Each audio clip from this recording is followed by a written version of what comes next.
Cities are complicated places, large, diverse populations living packed together, dynamic systems of trade and infrastructure, and often extreme inequality.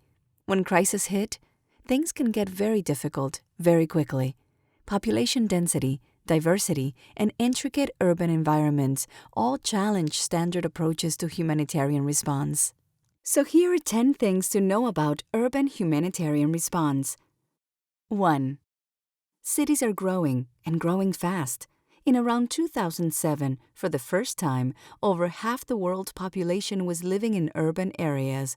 Worldwide, cities are growing by 1.5 million people every week. Today, over 4.2 billion people are living in cities, a figure expected to reach 6 billion by 2045. The fastest growth is in Asia and Africa. 2. There has been a sharp rise in crises affecting cities over the past decade. As climate change worsens, large-scale flooding has become a regular feature of many cities in Asia and Africa, while windstorms wreak havoc in cities across the Pacific and Southeast Asia. Conflicts in urban areas cause widespread destruction and loss of life. Deaths from urban violence in Central America and Sub-Saharan Africa outstrip those killed in armed conflict. Crises and disasters displace millions, most of whom choose to live as best they can in cities rather than camps. 3. To keep up, humanitarian response needs to urbanize. The tools, approaches, and assumptions of traditional aid were developed largely in response to crises in rural areas. Cities are different. The scale and complexity of any city present great challenges, but also considerable opportunities. Cities offer density, infrastructure, diversity, skills, knowledge, entrepreneurship, innovation, and resources. All attributes aid agencies can and should tap into. 4. Capitalize on what cities have to offer. It makes sense to source goods and skills locally rather than bringing them in from elsewhere. Using local markets help restore urban economies.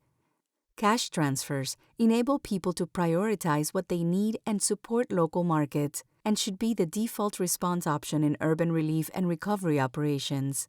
5. Ensure you have the right skills and be clear about what's possible. In the complexity and interlinked nature of urban life, humanitarian organizations need to work to their strengths and be clear about what they can't do as much as what they can. Aid organizations need to have the right technical skills, and if they don't, they need to find people or partners that do. Cities are full of skilled people. 6. Develop relationships. Technical skills aren't everything. Working in urban areas also means cultivating relationships with the full range of people, from municipal authorities and businesses to urban gangs and neighborhood groups. Effective urban response also requires coordination between aid actors and across sectors. Urban life is not neatly separated into water or hygiene or shelter. Everything is connected. 7.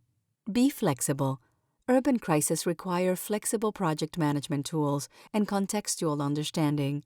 This means seeing cities at one level as a combination of interconnected systems, road, health systems, food pipelines, while at the same time recognizing the humanitarian imperative to provide meaningful support to those who need it most.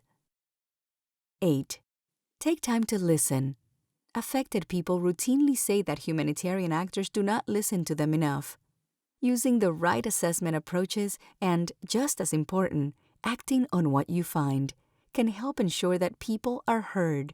Engagement can be particularly challenging in urban areas where people have varying working schedules and communities are not necessarily based on geography. 9. Support locally driven recovery. After all, whose city is it?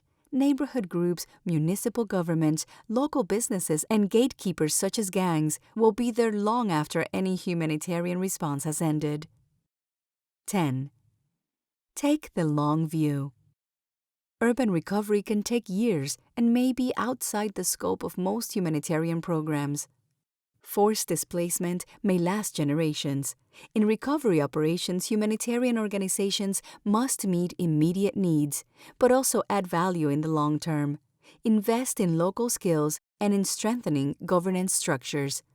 Many call this building resilience.